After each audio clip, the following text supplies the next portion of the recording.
दोस्तों, भारतीय कानून के तहत तलाक लेना इतना मुश्किल है कि एक व्यक्ति की कई बार तकरीबन पूरी उम्र खप जाती है, खासकर पुरुषों के मामले में, क्योंकि महिलाओं के पास कई सारे विकल्प अवेलेबल हैं, कई सारे ऑप्शंस हैं तलाक लेने के उनके पास।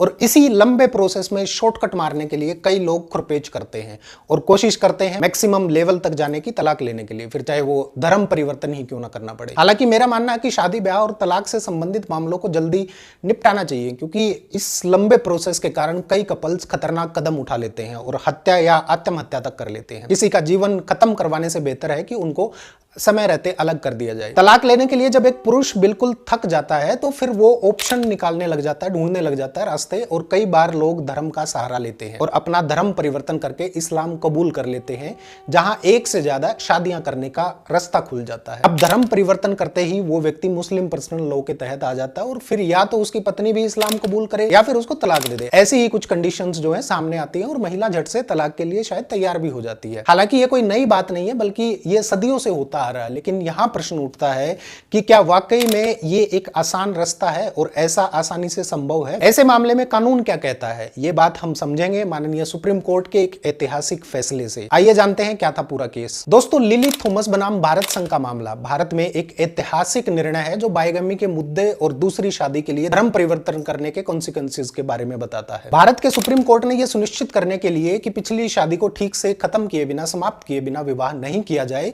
जिससे बाइगमी को रोका जा सके, द्विविवाह को रोका जा सके, कुछ निवारक उपाय किए हैं। इस प्रसिद्ध मामले में श्रीमती सुष्मिता घोष ने 10 मई 1985 को हिंदू रीति रिवाजों और परंपराओं के अनुसार श्री ज्ञानचंद घोष से शादी की थी। उसके बाद अप्रैल 1992 में श्री घोष ने अपनी पत्नी को सूचित किया कि वो अब उसके साथ नहीं रहना चाहता है और आपसी तलाक का सुझाव दिया। उसने अपनी पत्नी को यह भी बताया कि उसने इस्लाम धर्म अपना लिया है और एक अन्य महिला विनीता गुप्ता से शादी करने की योजना बनाई है। श्री घोष ने 17 जून 1992 को धर्म परिवर्तन का प्रमाण पत्र भी प्राप्त कर लिया। अब अपने पति के इरादे से चिंतित होकर श्रीमती घोष ने अपने पति को विनीता गुप्ता नाम की महिला से शादी करने से रोकने के लिए अदालत का दरवाजा खटखटाया और इस मामले में दो मुद्दों को प्रमुखता से प्रोमिनेंटली जो है उठाया गया। पहला, क्या कोई हिंदू पुरुष इस्लाम अपनाने के बाद किसी अन्य महिला से शादी कर सकता है, और दूसरा मुद्दा था, क्या कोई हिंदू पुरुष भारतीय दंड संहिता की धारा 494 के तहत अगर कोई पुरुष अपनी पहली शादी को तोड़े बिना दोबारा शादी करता है तो क्या वो द्विविवाह या बाइगमी के लिए उत्तरदायी होगा।